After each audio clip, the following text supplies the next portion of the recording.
Hello, this is Dr. Grande. Today's question is, can I analyze the case of Natalia Grace? She was the topic of a documentary on Investigation Discovery titled The Curious Case of Natalia Grace. Just a reminder, I'm not diagnosing anybody in this video, only speculating about what could be happening in a situation like this. If you enjoyed this video, please like it, subscribe to my channel, and consider supporting me on Patreon. I'll put the link to Patreon in the description for this video. First, I'll look at a summary of the documentary on this case, then offer my analysis. The documentary, The Curious Case of Natalia Grace, detailed the adventures of the Barnett family from Indiana. They adopted Natalia Grace, who they thought was a 6-year-old orphan from Ukraine. At the time of making this video, 6 episodes of the documentary have been released. This is Season 1. These episodes mostly feature claims made by Michael Barnett. The documentary had kind of a cliffhanger at the end. Investigation Discovery announced that they will eventually release a follow-up series in which Natalia Grace will share her side of the story. The documentary jumps around a bit and has an erratic feel to it. The story isn't necessarily presented in a way that's helpful. In this summary, I have filled in the gaps with information from other sources to build a cohesive narrative. The documentary starts by talking about the Barnett family. Michael and Christine Barnett lived in Westfield, Indiana, which is north of Indianapolis. The couple had 3 sons. One of their sons was named Jacob. He was considered to be extremely intelligent. He was even featured on 60 Minutes in 2012 due to his cognitive reasoning abilities.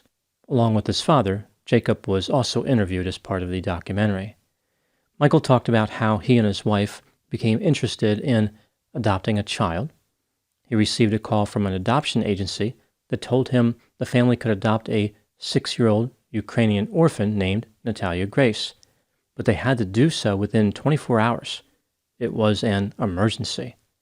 She had a Ukrainian birth certificate that listed her birth date as September 4, 2003. She had a rare bone growth disorder which caused dwarfism. Natalia had been adopted in 2008, but the adoption didn't work out. Despite the many red flags in this case, the Barnett family picked up Natalia in April of 2010. The adoption was finalized in November of that year. Right away, Michael and Christine started to suspect that Natalia was older than 6. For example, they noticed that she had a lot of pubic hair. They claimed that she had menstrual cycles. She was described as having an adult vocabulary, and they thought that she looked much larger than another 6-year-old girl who had the same medical condition. In addition, Natalia did not seem to know anything about her time in Ukraine. She was unable or unwilling to talk about her experiences in the orphanage or talk about anyone who she met there. Natalia only spoke English and did so without an accent. According to Michael, Natalia started to develop behavioral problems about 4 months after moving to their home. She had a habit of urinating and defecating on various objects, like objects not located in the bathroom. Later in the documentary, Jacob claimed that his mother, Christine, ordered him to urinate on Natalia's bed in retaliation, like to teach Natalia a lesson. Jacob was not proud of his actions. As the behavioral problems with Natalia continued, she started adding additional behaviors that were even more worrisome. Again, this is according to Michael Barnett. She hid knives in her room, tried to poison Christine, and would drop toys taken from the Barnett boys in the street, as if to lure the boys into the street where they could be hit by a motor vehicle. At one point, Natalia allegedly issued a warning to the Barnetts, saying, quote, "I am going to kill you in your sleep," unquote. Michael and Christine reacted negatively to this threat. They were probably hoping for a somewhat less homicidal adoption experience. The couple took Natalia to a mental health professional who declared her to be a sociopath. Michael talked about one incident where he woke up to find Natalia standing at the foot of his bed holding a knife. When he asked her what she was doing, she said, quote, "Nothing, I don't know what I'm doing here," unquote. Natalia continued to be treated by mental health clinicians, but they supposedly told Michael and Christine that nothing could be done in order to help Natalia. They advised the couple to restrict Natalia's freedom by locking doors. An alleged incident involving an electric fence only further alarmed the Barnetts. The family was at a cow milking facility when Natalia allegedly tried to pull Christine into an electric fence. According to an employee at the facility, this section of electric fence was not active that day, so there was never actually any danger. Natalia was taken to a mental health facility. She admitted to being homicidal. She told clinicians that she had tried to kill her parents, and she thought it was fun. Natalia demonstrated no remorse. The staff at the facility thought that she was an adult and transferred her to an adult unit. She told staff there that she was 18 years old. The staff described Natalia as manipulative and aggressive. In addition, she allegedly talked a lot about sex and propositioned men who she encountered. In June of 2012, the Barnetts petitioned a Marion County court to alter Natalia's Ukrainian birth records to reflect that she was an adult. This would facilitate Natalia receiving mental health care appropriate for an adult. The couple was successful. The court changed Natalia's birth year from 2003 to 1989. Natalia aged 14 years in the blink of an eye. She went from being 8 years old to 22 years old. The judge used information from a physician to make this determination, but no one knew for certain how old Natalia was. It sounds like there was some guesswork involved. Michael and Christine helped Natalia obtain various types of assistance, including food stamps, and moved her into an apartment on Union Street in Westfield. Natalia did not seem to thrive in that environment. The neighbors made numerous allegations against her. Here are a few examples. She had terrible body odor, walked into their homes without permission, would wait on their doorsteps for them to come home, told them about trying to kill her parents with a knife, and attempted to make inappropriate contact with a boy in the neighborhood. Natalia called 911 and told the operator that she stalked her neighbors, tried to start a fire in her microwave, and was afraid of hurting people. Neighbors contacted the Department of Children's Services, but the agency had no authority over the case because Natalia was legally an adult. Not surprisingly, the apartment complex did not renew Natalia's lease, probably because of the stalking part. The Barnetts moved Natalia into another apartment in July of 2013. This one was in Lafayette, Indiana. It was on North 11th Street, which is a bad part of town. The Barnetts moved to Canada and left Natalia behind. They were going there to support Jacob's education. In 2014, Natalia moved in with a woman named Cynthia and was no longer in her apartment. Michael and Christine ran into some marital difficulties while in Canada. They divorced in 2014. Michael eventually remarried and moved back to Indiana. In 2019, Michael was paid a visit by the police, who believed that he and Christine had abandoned Natalia in violation of the law. Michael did a lot of talking to the police, which was a bad idea. In September of 2019, he and his ex-wife were charged with neglect of a dependent. The state's case was based on the idea that Natalia was only 16 when the Barnetts set her up in the Lafayette apartment. A judge ruled that Natalia was legally an adult, essentially supporting the other finding that was made about Natalia's age. This was devastating to the state's case, but they continued the case against the Barnetts based on the idea that the Barnetts abandoned a dependent with a disability. Michael and Christine were to be tried separately, with Michael going first. On October 27, 2022, Michael Barnett was found not guilty on all charges.